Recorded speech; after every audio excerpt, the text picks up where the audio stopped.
Sudah. Bismillah wassalatu wassalamu ala Rasulullah.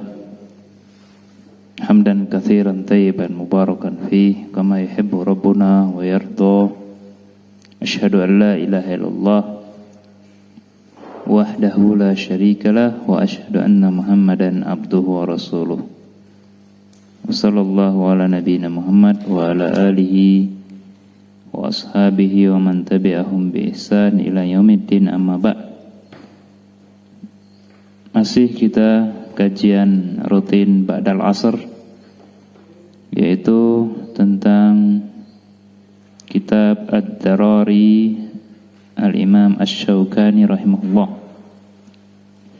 Dan kita masuk kepada faslun Tathhirun Najasat, fasal cara mensucikan najis, ya. Cara mensucikan najis. Qala rahimahullah wa yutahhiru ma tanajjasa bi ghuslih hatta la yabqa laha 'ainun wala launun wala rih wala ta'mun. Dan disucikan apa yang terkena najis, disucikan apa yang terkena najis dengan mencucinya. Jadi yang terkena najis kita sucikan dengan cara mencucinya sampai tidak ada zatnya, tidak ada lagi warnanya, tidak ada lagi baunya, tidak ada lagi rasanya. Kita cuci sampai tidak ada tersisa pada pakaian atau tempat kita ibadah zatnya, kotorannya, atau warnanya kalau di pakaian, ya, atau baunya, atau rasanya, ya, rasanya hilang. Wan na'lu bil mashi, sendal disucikan kalau ada kotoran dengan mengusapnya di tanah, ya. Jadi kalau sendal kita itu bawahnya itu ada kotoran, diusapkan di tanah. Kemarin kita sudah bahas bahwasanya tanah termasuk mensucikan, suci dan mensucikan. Dan ini dalam bab tayammum, ya. Insyaallah akan dibahas bagaimana bertayamum dengan tanah atau debu. Wal istihalatu mutahhiratun, begitu juga berubahnya sesuatu menjadi bentuk yang lain, misalnya kotoran berubah menjadi batu, ya. Kenapa bisa berubah menjadi batu? Dijemur, hujan panas, lama-lama mengeras, maka ini suci, ya, sudah menjadi suci, ya. Kotoran kalau dia sudah berubah dari terkena panas, terkena hujan, berubah jadi keras, ya, maka kotoran itu sudah tidak lagi najis, boleh kita pegang, ya, boleh kita pegang. Kenapa? Karena najisnya sudah hilang, ya. Karena li'adami wujudil wasfi al-mahkum alaih. Kenapa seperti itu? Karena tidak ada lagi sifat najisnya, ya. Kalau sudah kena hujan panas, najisnya itu sudah suci, bersih karena hujan dan panas tadi ya.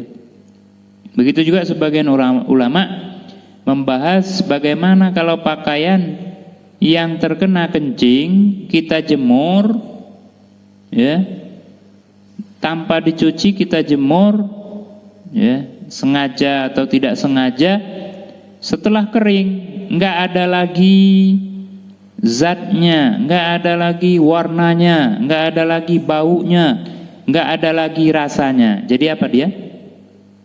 Suci. Ya, dia menjadi suci, dan ini termasuk pembahasan istihalah, perubahan kotoran menjadi sesuatu yang lain ya. Wa ma la yumkinu ghusluhu fa bis-sabbi alai. Apa yang tidak bisa dicuci maka cukup disiram. Siapa yang tahu? Apa yang tidak bisa dicuci maka cukuplah disiram saja. Apa contohnya? Air kencing, enggak, bentuknya sepatu terkena. Contohnya adalah seorang Arab Badui pernah kencing di pojok masjid ya. Al-A'rabi yabulu fi nahiyatil masjid.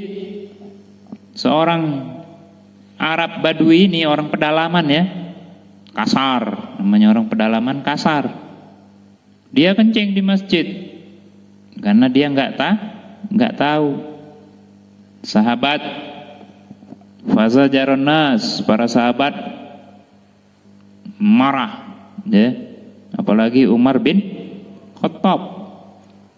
Kemudian Nabi SAW tidak membiarkan para sahabat marah, beliau langsung mengatakan, siramlah dengan seember air. Jadi ketika disiram dengan seember air tadi, najis orang Arab pedalaman tadi sudah suci ya, karena nggak mungkin digosok-gosok ya. Sudah cukup disiram saja, secara otomatis dia sudah suci ya. Nah, ini termasuk cara ya, kalau kita kencing anak, kencing siapa aja, najis apa aja yang seperti kencing tadi, cukup dengan cara menyiram satu ciduk. Nah, contohnya di kasur ya kan. Jadi ada anak kecil kencing di kasur, nggak mungkin kasur kita dicuci, ya nggak? Cak mana nak tidur, apalagi musim hujan. Maka ini ma la yumkinu ghusluhu fa bis-sabbi alai. Apa yang tidak mungkin dicuci, nggak bisa lah kasur dicuci, maka cukup disiram ya, secukupnya, bukan 5 ember ya, sama aja ya dengan 1 gelas ya. Misalnya kencingnya sedikit, setetes atau berapa, cukup dengan setengah gelas. Nanti kalian punya bayi, punya anak ya, ini pasti kalian akan dapatkan. Waduh, kencing di kasur ya. Nah, disiram dengan segelas ya, secukupnya lah ya, secukupnya, nggak perlu banyak-banyak. Dan itu di areanya saja, di area kencing najis tersebut ya. Awin nazhi minhu hatta la yabqa lin najasati atharun, atau dengan cara dihilangkan ya, diangkat najisnya, dibuang najisnya ya, dengan cara apapun, yang penting najisnya itu sudah tidak ada lagi bekas sisa yang tadi ya, ainun zatnya, launun warnanya, rehun baunya, tokmun rasanya. Satu, zat 2 warnanya, 3 baunya, 4 rasanya. Itu kalau sudah tidak ada lagi salah satu di antara ini, maka dia sudah suci, ya. Wal ma'u huwal aslu fit tathhir. Air asalnya untuk mensucikan. Jadi air itu merupakan media yang paling utama ketika kita ingin mensucikan sesuatu yang najis, ya. Jadi kalau kita ingin mensucikan apapun, utamakanlah dengan air. Contohnya kata Nabi sallallahu alaihi wasallam, hadis kemarin apa? Idza syaribal kalbu fi ina'i ahadikum faghsilhu sab'an ulahunna biturab, ya. Cuci 7 kali, yang pertamanya dicampur dengan tanah, ya. Dicuci di sini bukan dengan batu, bukan dengan daun, tapi dicuci dengan air. Dan contoh orang Arab Badui tadi, ketika kencing di masjid disiram dengan seember air, ya. Fala yaqumu ghairuhu maqamahu illa bi'idznin minasyari'.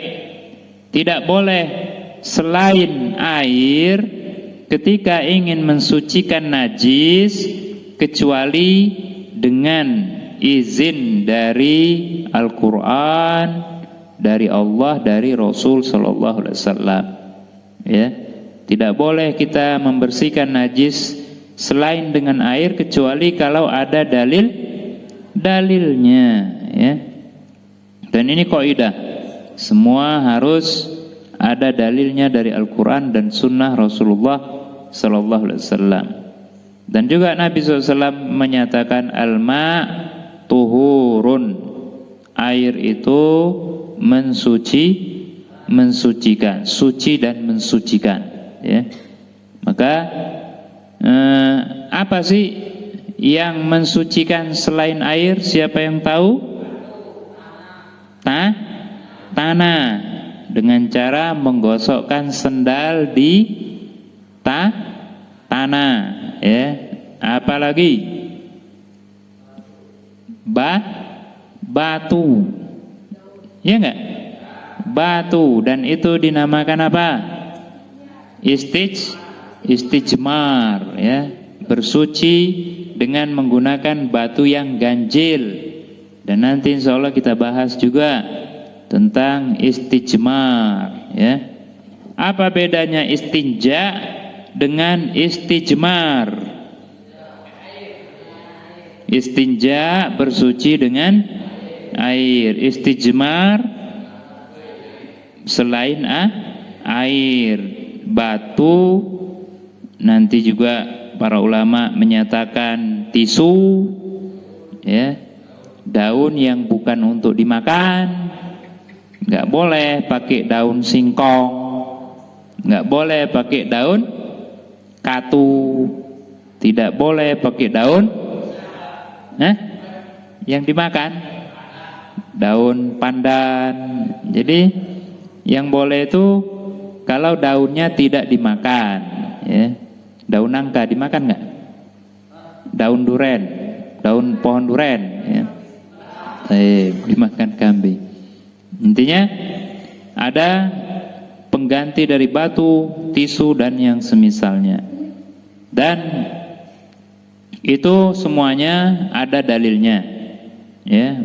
Mensucikan najis dengan batu istijmar, dengan menggosokkan najis di tanah sendal kita juga ada dalilnya dari Rasulullah sallallahu alaihi wasallam, ya.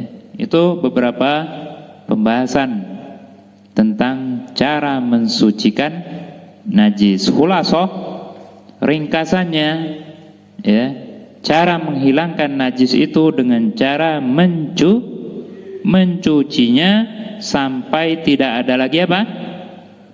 zatnya atau warnanya atau baunya atau rasanya, ya. Sendal kalau ada kotoran, tai ayam, tai sapi dan yang semisalnya, ya, kotoran-kotoran yang najis, ya, maka dia cukup digosokkan dengan tanah. Dan ini berdasarkan pertanyaan sahabat wanita, ya Rasulullah, bagaimana pakaian wanita? Kata Nabi SAW, pakaian wanita itu lebihkan 1 jengkal di bawah mata kaki, ya, 1 jengkal. Terseret ya Rasulullah, ya, terseret sisanya itu. Nanti kalau kena najis gimana? Kata Nabi SAW, tanah yang dia, ya, terseret di atas tanah itulah yang akan mensucikan najis tersebut. Jadi misalnya kena najis, kan dia terseret di atas tanah, tanahnya itu sudah mensucikan. Ini dalil bahwasanya tanah itu untuk mensucikan, ya. Yang kedua, dengan cara perubahan, ya, perubahan kotoran menjadi batu. Ada nggak sih kotoran kambing jadi batu? Ada nggak? Ya, tai sapi jadi keras, ya. Nah, kalau dia sudah seminggu keras, hujan panas, maka dia sudah dianggap tidak lagi najis, ya. Itu contoh, ya.